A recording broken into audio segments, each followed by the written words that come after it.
교회가 함께 자라게 하시다, 이런 제목으로 하나님의 말씀을 증거하도록 하겠습니다.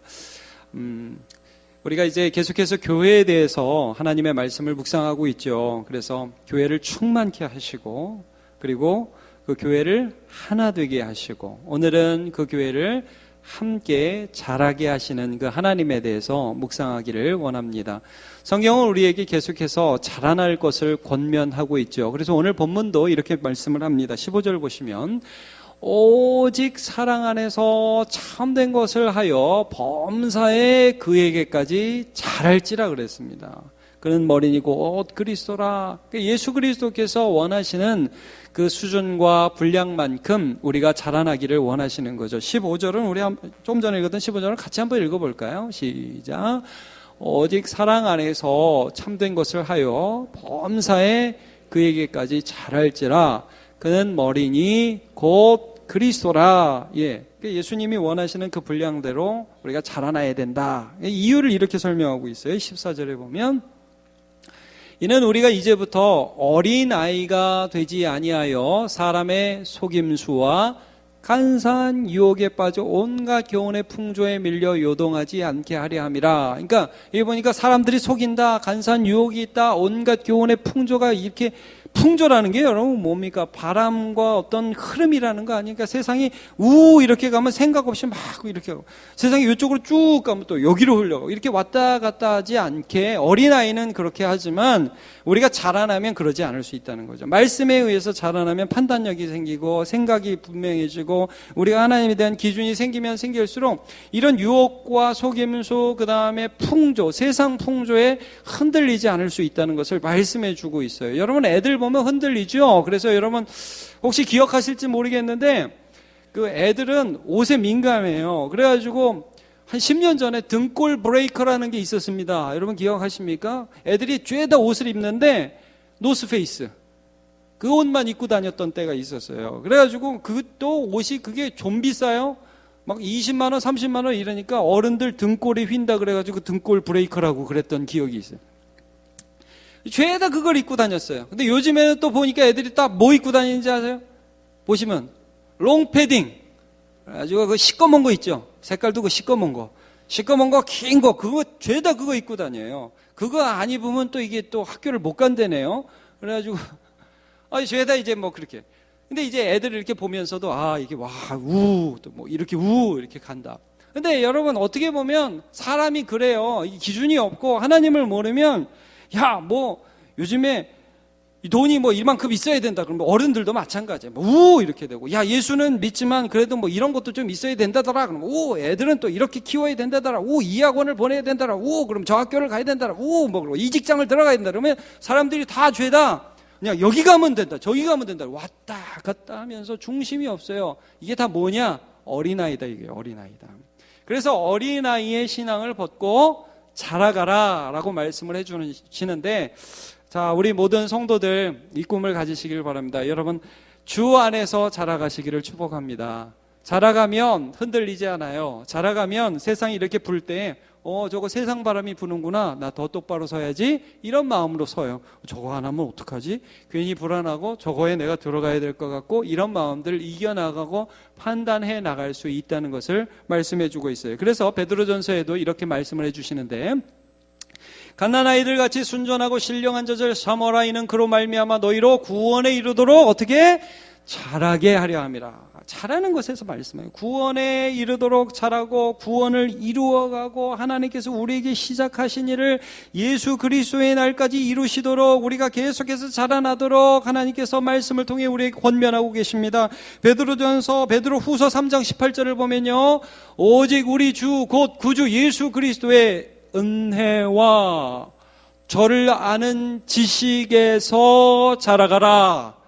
자, 여러분 자라가는데 그 자라감이 뭐냐에 대한 정의를 이렇게 해주시는 거예요. 여기도 보면 예수 그리스도의 은혜를 아는 지식, 그리고 예수 그리스도를 아는 지식에서 자라가라 이거예요.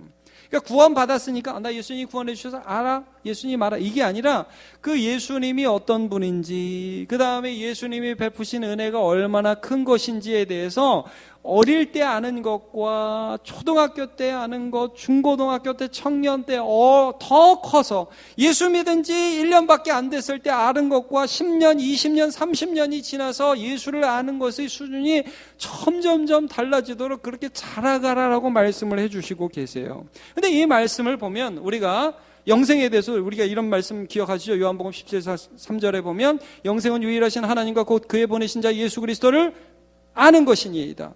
그러니까 아는 거예요, 아는 거. 그분을 알아가는 거예요. 그러니까 예수 그리스도를 더 깊이 알아가고 예수를 통해서 하나님을 더 깊이 알아가면 세상 풍조에 요동하지 않고 하나님이 원하시는 삶을 조금씩 삶의 뿌리를 내리면서 살아갈 수 있게 된다는 것을 말씀해 주고 있죠. 그래서요, 여러분, 에베소서 4장 13절. 우리가 지난주에 읽었던 말씀, 나누었던 말씀입니다. 여기에 성장과 성숙의 본질이 무엇인지가 이어져서 나와요. 우리가 다 하나님의 아들을 믿는 것과 아는 일에 하나가 된다고 그랬죠. 여러분, 이게 성장의 열쇠예요. 이게 성숙의 열쇠예요. 우리가 다 하나님의 아들을 믿는 것과 아는 일에 하나가 되어서 여기 보면 그 다음에 어떤 결과가 나요? 온전한 사람을 이루어요. 그러니까 교회 자체를 온전한 사람이라고 비유한 거예요. 교회를 하나의 사람이라고. 그러니까 이 교회 자체가 하나님의 아들을 함께 믿고 함께 알아가면서 함께 온전해지는 거예요. 예? 자, 목사만 잘 나가. 여러분 가끔 그런 경우 있죠. 목사만 하여튼 유명해. 그 교회는 성도들은 죽을 똥쌀똥인데 하여튼 목사만 너무너무 유명해. 정상이 아닙니다. 그거는. 제가 그런 교회 예를 수도 없이 들 수 있지만 덕이 안 돼서 들지를 않겠습니다. 그래 여러분, 한 사람만 하여튼 빛나. 한 사람만 교회에서. 정상이 아니에요. 그거는. 함께 자라가고 함께 주님을 알아가고 이 공동체 자체가 함께 성장하는 거예요. 여러분, 온전한 사람을 이루어서 다 그리스도의 장성한 분량의 충만한 데까지 이르게 하려 함이라. 이 말씀을 했죠. 그러니까 여러분, 오늘 잘하라 주님께서 말씀을 하십니다. 성숙해라, 성장해라 말씀하고 있는데, 이거는요 우리가 이제 교회 성장 뭐 이런 말을 할 때 단순히 여기에 숫자가 더 많아지는 것도 아닙니다. 물론 여러분 정상적으로 자라나서 교회가 건강해지면 또 하나님의 때에 숫자적으로 이렇게 자라나요. 품이 되면 하나님 보내주셔요. 예, 그런데 이제 단순하게 숫자만 많아지는 게 성장이 아니고요. 성숙도 제가 지금 말씀드린 성숙이라는 것도 한 사람이 그 교회에서 기도도 많이 한다, 그 사람 말씀도 많이 본다, 그 사람이 최고다 해서 그 사람만 드러나는 게 그게 성숙이 아니라 말하자면 이런 겁니다. 여러분, 내가 기도를 했어요, 내가 성경을 봤어요, 내가 예배에 참석했어요, 옆에 있는 사람 와 대단하다고 끝나는 건 그게 아니에요. 성숙이 아니에요.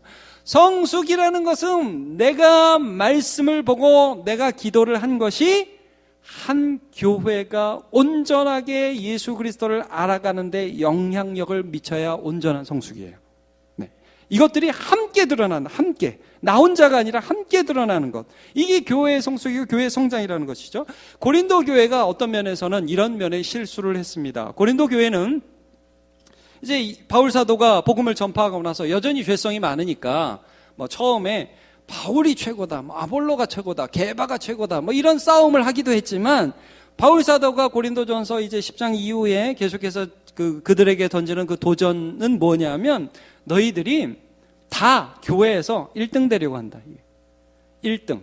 그 뭐냐면, 나도 선지자야. 저 사람이 선지자야. 나도 선지자야. 저 사람이 방언 잘해. 나도 방언 잘해. 저 사람이 병 고쳐. 나도 병 고치고 싶어. 그러니까 은사제일주의 있죠. 은사제일주의. 어떤 은사가 나도 있다는 것을 나타내기 위해서 서로 싸우는 거예요. 누가 더 세? 누가 더 기도 많이 해? 누가 더 잘났어? 이거 가지고 교회가 싸우는 거예요. 그걸 지적하고 있어요. 자, 고린도전서 12장 28절을 보면 하나님이 교회 중에 몇을 세우셨으니. 자, 하나님 교회를 교회 중에 세우셨다는 거예요. 첫째는 사도요, 둘째는 선지자요, 셋째는 교사요, 그 다음은 능력을 행하는 자요, 그 다음은 병 고치는 은사와 서로 돕는 것과 다스리는 것과 각종 방언을 말하는 것이라. 여러분 다 좋아 보이죠? 우리도 다 이거 하고 싶죠? 여러분 방언하고 싶어 본 적 없으세요? 우리 교회는 하도 별로 그걸 강조를 안 하다 보니까 저 젊을 때 방언 되게 하고 싶었거든요. 옆에서 방언하는데 나는 왜 안 될까? 다다다다 이렇게 랄랄랄라 이건 내가 하는 것 같고 이게 안 돼가지고 되게 하고 싶었던 적이 있었어요. 그리고 그 사람 보면 굉장해 보이고. 지금은 이제 물론 그런 부분에서 자유하지만 고린도 교회에 말하자면 예언한다 그런 사람 뻑이고 어깨 힘들어가고 뭐 이렇게 오는 거예요. 그러니까 바울 사도가 그 부분에 대해서 지적을 하시는데 야 너네들 이러이러한 은사들 하나님이 주신 거 맞는데 그 다음에 뭐라 하냐면 너네들 모두 다 그걸 해야 그게 교회냐? 이렇게 도전을 하고 있어요. 자 29절 다 사도겠느냐? 다 선지자겠느냐? 다 교사겠느냐? 다 능력을 행하는 자이겠느냐? 다 병 고치는 은사를 가진 자이겠느냐? 병 고치는 은사가 있으면 병 든 사람도 있어야지. 근데 여러분 우린 병 든 사람 말고 병 고치는 사람 하고 싶죠? 아니에요. 다 방언을 말하겠는 자냐? 다 통역하는 자이겠느냐? 그러니까 여러분 어떤 사람은 방언을 말하면 그 옆에서 통역을 해야 이게 교회가 온전해지잖아요. 예, 그렇죠. 근데 이게 세속성이 교회 안에 들어오니까 어떤 은사가 드러나면 그 은사가 좋아 보이니까 죄다 그걸 하고 싶은 거예요. 또 그거 하는 사람이 교회에서 1등처럼 보여요. 나도 1등 될래, 나도. 그러니까 이제 싸우게 되는 거죠. 그러다 보니까 교회가 하나 되어서 서는 게 아니라 교회가 무너져요. 여러분, 그래서 늘 말씀드리지만 잘하는 것 자체는 은사가 아닙니다. 그건 재능이죠. 노래를 잘한다? 그건 재능입니다, 여러분. 근데 그 노래를 잘하는데 그 잘하는 것이 어떻게 섬김으로 나타나느냐에 따라서 그것이 은사가 되는 거죠. 함께 서는 거예요, 함께. 그래서 여러분, 이 함께 자라감에 있어서도 다른 데와 마찬가지로 강조되는 게 뭐냐면 사랑이에요. 자, 여러분, 고린도전서 12장 이 어떻게 끝나냐? 너희는 더욱 큰 은사를 사모하라. 내가 또한 가장 좋은 길을 너희에게 보이리라. 더욱 큰 은사가 뭔지 아십니까? 사랑입니다. 본질적인 은사입니다. 사실은 뭐 방언보다 더 큰 은사, 뭐 예언보다 더 큰 은사 그런 게 아니라 모든 은사의 본질이 사랑이라 이거예요. 그래서 여러분 사랑장 어떻게 시작합니까? 내가 천사의 말을 하고 예언하는 능력이 있고 모든 지식을 알고 산을 옮길 만한 믿음이 있을지라도 사랑이 없으면 아무것도 아니라고 소리나는 굴리와 울리는 꽹과리가 된다고 그렇게 말씀하고 있죠. 잘한다는 것 자체가 아니라 그것을 통해서 어떻게 함께 서가느냐 하는 것이 본질적으로 은사의 핵심이고 교회가 함께 자라가는 방법이라는 거죠. 그래서 오늘 본문도 뭐라고 말씀하시느냐 15절을 보면 이렇게 나와 있습니다. 오직 사랑 안에서 참된 것을 하여 범사에 그에게까지 자랄지라. 사랑 안에서 참된 것을 하라고 말씀합니다. 사랑 안에서 스스로 세운다고 또 16절은 말씀하고 있습니다. 그러니까 여러분 우리가 이 교회가 서가고 또 교회의 조직을 가지고 있는 여러분 뭐 구역도 마찬가지고 교사도 마찬가지고 우리가 함께 서가는 그 과정 속에서 우리는 서로 사랑하면서 서로 사랑하다 보면 어떻게 보면 반드시 손해보는 사람이 나와요. 희생하는 사람이 나와요. 어려움 당하는 사람도 나와요.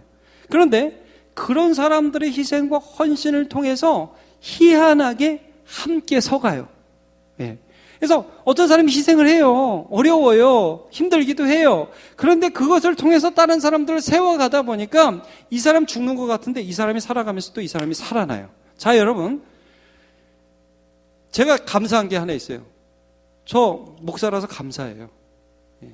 왜 감사하냐면 여러분이 들어주시잖아요. 얼마나 감사합니까? 들어주셔서 매번. 저 10년 동안 지지리도 설교 안 듣는 청소년을 대상으로 설교했습니다. 정말 제가 요즘에 설교할 맛이 납니다. 들어주시잖아요. 얘들은 막 대놓고 자고 막 대놓고 막 앉아있는 것도 여러분처럼 안 앉아있습니다.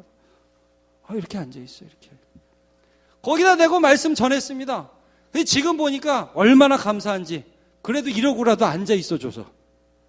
걔들 때문에 제가 목사 됐어요. 예, 말씀 전하 어떻게 하면 듣게 할까 고민했습니다. 그리고 어떻게 하면 하나님의 말씀을 전할까 생각하기도 하고, 그러면서요 그 아이들 성장하고 또 교인들 섬기면서 제가 지금 정말 느끼는 게 뭐냐면, 제일 많이 이득 본 건 나다, 그런 생각이 듭니다. 정말. 여러분 어떻게 생각하십니까? 여러분이 교회를 섬기고 딴 사람 안 하는 일을 하고, 딴 사람 안 섬기는 섬김을 하고, 딴 사람 안 먹는 욕을 먹고, 그래서 여러분 신앙이 더 후퇴하셨습니까? 더 자라나셨습니까? 자라나는 거예요, 여러분. 교회는 누가 제일 사랑하는지 압니까? 교회 청소하는 사람, 교회 불 끄고 다니는 사람이 제일 교회 사랑해요. 예, 원로 목사님 갑자기 생각나네요. 예. 여러분, 우리 교회에 아이들 누가 사랑합니까? 교사하면서 맨날 해 말아 그러는 사람들이 애들 사랑해요, 여러분. 어르신들 섬기고 찾아가 보고 힘든데도 해보면서, 참 어떤 면에서 나를 희생하면서 남들이 안아주는 그 일들 해나가면서 내가 섬겨본 사람들은 사랑하는 마음이 있고, 다시 말하면 그 자신이 성숙하고 성장해가고, 여러분 내가 성숙하면 반드시 나와 함께 있는 사람이 함께 성숙해요. 이게 교회예요. 여러분, 그래서 가정도 마찬가지죠. 아내가 남편과 함께 있을 때, 야, 남편이 아내를 사랑할 때 뭐라고 그래요? 성경에서 아내를 사랑할 때 자기 자신을 사랑하는 것이다. 아내를 사랑하는 것이 자기 자신을 사랑하는 것이다. 여러분 그 말씀 기억하시죠? 그럼 왜 아내를 사랑하는 게 자기 자신을 사랑해요? 여러분, 내가 남편이, 물론 여러분 우리 한국 사회에서는 이런 경우들이 많이 있어요. 아내가 무조건 희생하고 그 희생을 발판으로 해서 남편이 참 높은 지위도 얻고, 그 다음에 참 괜찮은 일도 하게 되고 사회적인 덕망도 쌓고, 그런 경우도 많이 있죠. 그러나 여러분, 한번 그렇게 해가지고 뭐 아내는 계속해서 희생만 하는 게 그게 성경적이냐? 그러고 얼마나 또 이렇게 된 다음에 또 바람 피고 이상한 짓 하는 사람 많아요. 그게 아니라 여러분, 정말 남편이 아내를 사랑해서 아내가 행복하면 그 행복이 다시 남편에게 돌아옵니다. 예, 지금 여자분들만 끄떡이고 있습니다. 여러분, 남자가 정말 아내를 행복하게 해서 그 아내가 행복하면 그 행복은 고스란히 남편에게 돌아옵니다. 그래서 자기를 사랑하는 거예요. 제가 그런 걸 많이 못 본 것 같아요. 여러분, 식당에 가면 혹시 그런 경우, 우리 교인들 가운데 그런 경우 보셨습니까? 식당에 딱 부부가 딱 갔는데 남편이 아내 의자를 쫙 빼주면서, 여보 여기 앉아, 딱 넣어주고 딱 앉고, 그러는 남편 보셨습니까? 없다고 격하게 반응이 나오네. 여러분, 우리 남문교회 남자 성도 여러분, 그렇게 하시기를 축복합니다. 네, 그런 남자는 존귀해 보이는 거예요. 다른 사람을 높여주는 인생. 내가 공부한다는 것도 어떤 의미가 있습니까? 여러분, 뭐 어떤 교회는 목사님 박사 학위 취득 기념 예배 뭐 이런 거 하는데, 참 그거 좀 그렇습니다, 여러분. 조심스러워서 제가 뭐 그런 부분을 다 얘기하긴 그래요. 여러분, 제가 공부한다는 것, 우리 리더들이 공부한다는 게 무슨 의미가 있습니까? 왜 우리가 공부하고, 왜 우리가 하나님 말씀대로 살아가려고 하고 말씀을 더 알아야 됩니까? 그것을 통해서 누군가를 먹여야죠.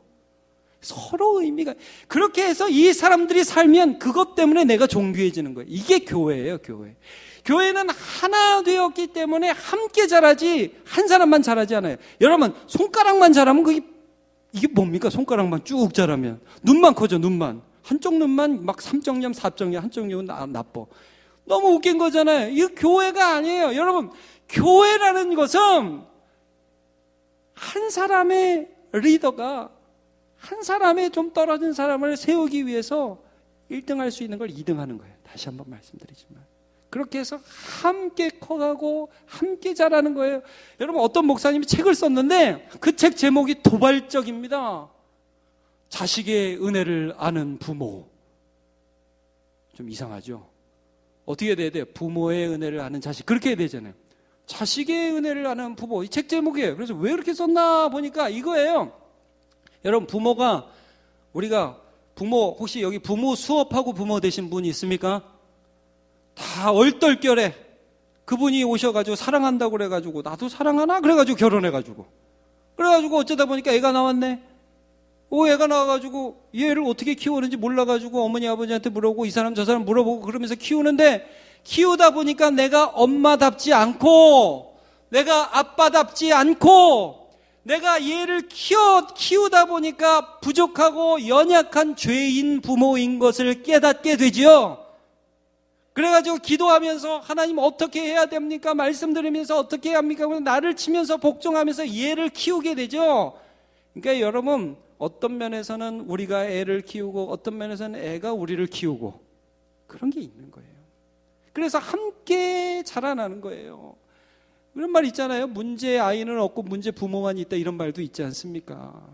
함께 자라나는 거예요. 이게 교회예요. 이게 가정이에요. 부부, 자녀, 우리가 사는 공동체 마찬가지, 남문교회 마찬가지입니다. 여러분 우리가 한 사람만 성장한다 이런 건 없어요. 같이 성장하는 거예요. 오히려 어떤 부분에서는 내 것을 내어놓는 어떤 사람이 있기 때문에 내 것을 포기하는 어떤 사람이 있기 때문에 이 사람이 자라날 수 있는 것이 바로 교회라는 것이죠. 자, 오늘 본문에 15절에 이렇게 나와 있죠. 오직 사랑 안에서 참된 것을 하여 범사에 그에게까지 자랄지라 그는 머리니 곧 그리스도라. 자, 이걸 이렇게 좀 해석하는 의미에서 제가 좀 추가를 해봤습니다. 오직 사랑 안에서 서로에게 참된 것을 하여서 내가 하는 것들이 남에게 의미가 있게 하여서 그래서 온 교회가 범사의 모든 일에 예수 그리스도에게까지 자랄지라 그는 머리니 곧 그리스도라. 이겁니다. 여러분 베드로라는 사람이 있었어요. 사도지요. 이 베드로가 참 많이 자라났지 않습니까? 예수님 따라가면서 예수님께 붙어 있으면서 교회 생활하면서 12 제자로 함께 있으면서 참 약한 것도 보여주고 부족한 것도 보여주고 예수 부인도 했다가 다시 예수님 찾아가가지고 예수님 너 나 사랑하냐 3번 부르니까 내가 주님 사랑한 줄 주님 아십니다. 이렇게 대답하면서 조금씩 자라갔습니다. 그는 어느덧 교회의 지도자가 되었고 많은 사람에게 복음을 전하는 위대한 설교자가 되었습니다. 그런데 어느 날 그가 시몬이라는 가죽 공예업자의 집에 옥상에서 기도를 하고 있을 때였어요. 하나님이 환상을 보여주시죠. 어떤 환상을 보여줍니까? 보자기가 내려와요. 근데 보자기에 먹을 수 없는 것들, 구약 성경에 먹지 말라고 기록되어 있는 것들, 새들과 기어다니는 것들과 돼지 같은 것들, 굽이 갈라지지 않은 그런 것들이 있었겠죠. 그래가지고 그것들이 쭉 나오면서 잡아먹으라. 베드로가 뭐라고 그래요? 깨끗하지 않고 더러운 것 내가 먹지 아니하였습니다. 하나님이 이런 말씀을 주시죠. 하나님이 깨끗하게 하신 것을 내가 더럽다고 하지 말아라. 자, 이런 환상이 3번 있게 됩니다. 베드로는 이게 뭔 소린가 하고 의문을 가지고 잘 몰랐어요. 근데 그 환상이 끝나자마자 한 사람이 말을 타고 왔는지 걸어왔는지 문을 두드리면서 여기 베드로 있냐고, 베드로를 좀 청해서 말씀을 듣고 싶다고 이런 일이 벌어져요. 누구냐 그랬더니 이방인 고넬료라는 백부장, 군대의 중대장 정도 되는 사람입니다.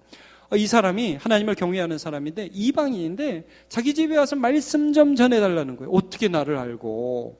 근데 베드로가 평소 같으면 가지 않았을까요? 이 사람이 분명히 베드로는 예수님 말씀을 들었거든요. 너희는 모든 족속에게로 가서 세례를 베풀고 제자를 삼아서 세례를 베풀고 내가 너에게 분부한 모든 것을 가르쳐 지키게 하라. 말씀을 들어서 알았어요. 알았지만 모든 민족에게 가지를 못했어요. 왜냐하면 내가 살아온 인간적인 배경과 인간적으로 쌓여있는 습관이 이방인을 무시해. 이방인을 싫어해. 다른 민족은 싫어하는 거예요. 그러니까 말씀을 들었지만 말씀대로 못 살아요. 베드로도 이런 한계가 있던 사람이에요. 근데 기도하다가 그 기도의 결과로 하나님께서 이런 일을 보여주시니까 그래? 그럼 하나님께서 깨끗하게 한 걸 내가 깨끗하지 않다 하면 안 되니까 따라가죠. 따라가가지고 말씀을 전하는데 어떤 일이 벌어집니까? 자, 예수님을 사람들이 죽였다. 그는 하나님의 보내신 하나님의 아들이시다. 그분을 믿는 자는 구원을 얻는다. 그분 앞에 나오라고 하는데 말씀을 선포하는데 자기가 성령 받았던 것처럼 고넬료와 온 집안 사람들이 성령 받는 것을 보게 됩니다. 그러니까 베드로가요, 그걸 보면서 깜짝 놀라요. 이 사람은 기도하고 말씀 전하고 순종하고 교회를 세우는 일에 자기의 편견과 자기의 생각들을 깨버리고 순종을 했는데 하나님께서 그 순종을 통해서 하시는 일, 교회를 세우시는 일들을 보니까 이 사람이 깜짝 놀라는 거예요. 와, 우리 하나님 크시다. 우리 하나님 이런 일까지 하시네. 어떻게 저 사람들을 구원하시는가? 나는 생각도 못했는데. 여러분, 그래서 베드로가 나중에 사람들이 야, 너 왜 이방인 집에 갔어? 너 왜 이방인의 집에 가서 말씀을 전했어? 왜 그딴 짓을 했어? 그렇게 얘기하니까 이렇게 대답을 해요. 사도행전 11장 15절. 내가 말을 시작할 때 성령이 그들에게 임하시기를 처음 우리에게 하신 것과 같이 하는지라. 야. 내가 말을 시작하고 말씀을 전하는데 성령이 임하실 때 옛날에 우리에게 임하신 것처럼 성령이 그들에게도 임하시는 거야. 여러분, 사도행전 1장 8절에 뭐라고 말씀하십니까? 오직 성령이 너희에게 임하시면 너희가 권능을 받고 예루살렘과 온 유대와 사마리아와 땅끝까지 이르러 내 증인이 되리라 말씀하시죠. 이렇게 성령께서, 우리에게 내리신 성령께서 그들에게도 내리시는 거야. 16절. 내가 주의 말씀에 요한은 물로 세례를 베풀었으나 너희는 성령으로 세례를 받으리라 하신 것이 생각난도라. 나도 배웠다 이거예요. 나도 그때 예수님이 하신 말씀, 예전에 하신 그 말씀이 어떤 의미인지 때로 잊고 살았는데, 성령께서 세례를 베푸시는구나, 성령께서 예수 믿는 사람들을 만들어내시는구나, 말씀을 전할 때 가슴이 뜨거워지고, 말씀을 전할 때 기도가 열리고, 말씀을 전할 때 하나님을 아는 교회의 역사가 하나님의 능력으로 오늘 이루어지는구나, 내가 그 생각을 했다. 나도 배웠다 이거예요. 누가 성장했어요? 여러분, 베드로가 성장했어요. 여러분, 이겁니다. 우리가 섬기고 우리가 말씀 따라 살고 우리가 교회의 교회됨을 지켜나갈 때 결국 성장하는 거는 나 자신이에요. 세상적으로 볼 때는 우리가 성장하지 않는 것 같아요. 여러분, 그런 싸움을 싸우셔야 돼요. 세상적으로 볼 때는 내가 똑같은 것 같아요. 세상적으로 볼 때는 별거 아닌 것 같아요. 근데 하나님 앞에서 성장하는 거예요. 네. 자, 마지막 17절, 그 다음 절도 보면, 그런즉 하나님이 우리 주 예수 그리스도를 믿을 때 주신 것과 같은 선물을 그들에게도 주셨으니 내가 누구이기에 하나님을 능히 맡겼느냐 말씀을 하고 있습니다.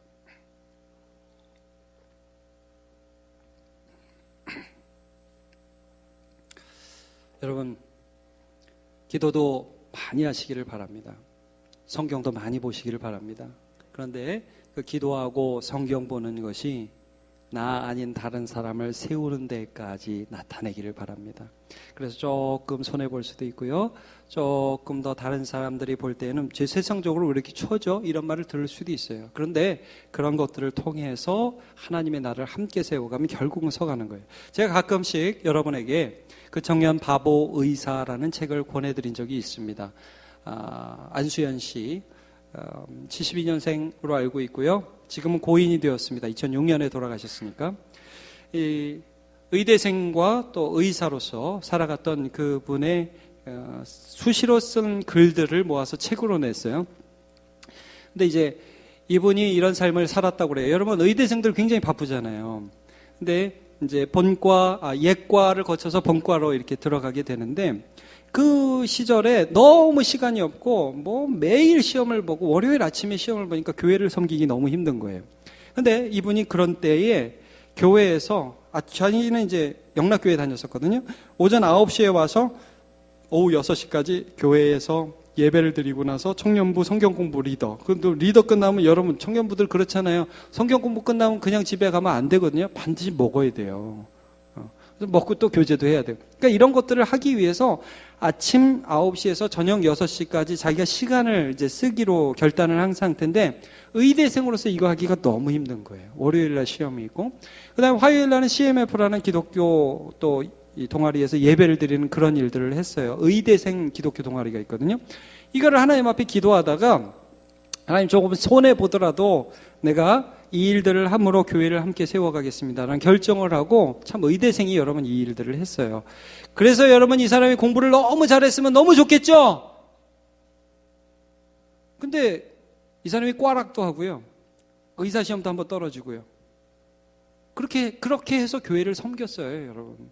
그러니까 이 사람은 성장을 못하고 성숙을 못했을까요? 아니에요. 그렇게 자기를 내어놔서 교회를 섬기고 하나님의 나라를 섬겨서 이 사람을 통해서 수많은 사람들이 예수를 알게 돼요. 자, 이 사람이 이제 2006년에 갑작스럽게 유행성 출혈열이라는 병으로 죽게 되었어요. 이 사람이 죽고 나서 장례식에 관계없는 사람들이 오기 시작하는 거예요. 별 관계없는 사람. 근데 그때 이제 간증을 들어보니까 이런 일들이 있었다는 거예요.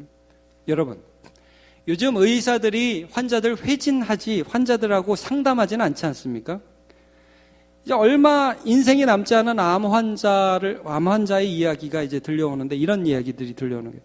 그 암 환자가 이제 얼마 생이 남지 않아서 죽음 앞에 있는데 너무 마음이 아프니까 이 사람이 얘기가 하고 싶은 거예요. 얘기가. 그렇잖아요, 여러분. 마음 아프고 그러면 가끔 얘기하는 분, 저도 이제 가끔씩 성도들하고 전화 딱 들으면 아마 한번 이렇게 30분, 1시간씩 하시는 분들 계시거든요. 듣고 있어요. 근데 이분이 어떻게 의사로서 들었냐면 새벽 3시까지 그 사람 얘기를 들어줬다는 거예요. 그런 의사 별로 없잖아요. 구두 수선공이 와서 장례식 때 와가지고 거기 참여했는데 왜 구두 수선하고 구두 닦는 사람 왜 왔냐 그러니까 자기 평생에 의사 선생님 중에 자기 90도로 절하는 사람 처음 봤다는 거예요. 그러니까 내가 의사네, 내가 사장이네 이러고 있는 게 아니라 내가 누구를 세워야 되는지 이게 내가 예수 믿는 사람으로 다른 사람을 어떻게 세워야 되는지 내가 조금 천천히 가도 되니까 내가 이만큼 할 수 있지만 조금 덜 하고 이 사람 세우고 싶으니까 그렇게 살아온 거예요. 그러니까 수많은 사람들 가운데 예수 그리스도의 나라를 이루는 도구로 사용되는 거죠.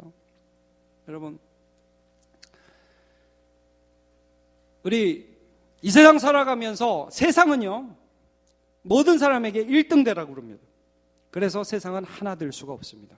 1등에서 처지면 반드시 그 사람은 도태되고 나중에 이 사람은 말하자면 높아진 사람에 대한 반항과 거부감으로 가득 찬 인생이 돼요. 근데 여러분, 이 세상에 이런 그 상처와 아픔과 교만이라는 이런 구조, 참 이 양극화된 이 구조를 깨낼 수 있는 존재는 교회입니다. 내가 이만큼 할 수 있어. 근데 생색 내려고 나 요만큼 가져 이런 게 아니라 진심으로 누군가를 세우기 위해서 나를 내려놓고 함께 예수님 알자고 하나 되고 함께 예수님 믿자고 하나 되고 그러면서 한 발자국 나가는데 앞에 있는 사람 막 10발자국 나가는 게 아니라 이 10발자국 나갈 수 있는 사람이 조금 덜 나가고 다 같이 함께 나가는 게 그게 교회예요. 그게 가정이고 그게 우리가 추구하며 이루기 원하는 하나님 나라입니다. 여러분, 예수님이 하신 일이 뭡니까? 예수님이 하늘에서 이 땅에 오실 이유와 그러한 정당성이 없어요. 예수님이 좀 내려와서 죽어줘야 될 거 아니에요. 죄인은 그런 말을 요구할 수 없어요. 그런데 예수님께서 우리를 내버려둬도 되는 우리를 하나님 앞으로 함께 예수 안에 안으셔서 인도해 주시려고 이 땅에 오셨고 죽으셨습니다. 여러분, 예수 믿읍시다. 여러분, 예수 닮아갑시다. 힘들고 어렵지만 우리가 추구하는 바가 세상에서 말하는 1등이 아니라 함께 살아가며 함께 주님의 나라를 이루어가는 그런 교회로서는 저와 여러분 되시기를 주님의 이름으로 축복합니다. 어른들은 자녀들을 이끌어 주시고 자녀들은 어른들께 순종하고 부부가 서로 사랑하고 교회가 서로 아껴주면서 하나 되어서 하나님 앞에 자라가는 저와 여러분 되시기를 축복합니다. 베드로전서 3장 18절 같이 읽습니다. 시작. 그리스도께서도 단번에 죄를 위하여 죽으사 의인으로서 불의한 자를 대신하셨으니 이는 우리를 하나님 앞으로 인도하려 하심이라. 육체로는 죽임을 당하시고 영으로는 살리심을 받으셨으니. 아멘. 다 같이 일어나서 찬양합시다. 기대라는 찬양합니다.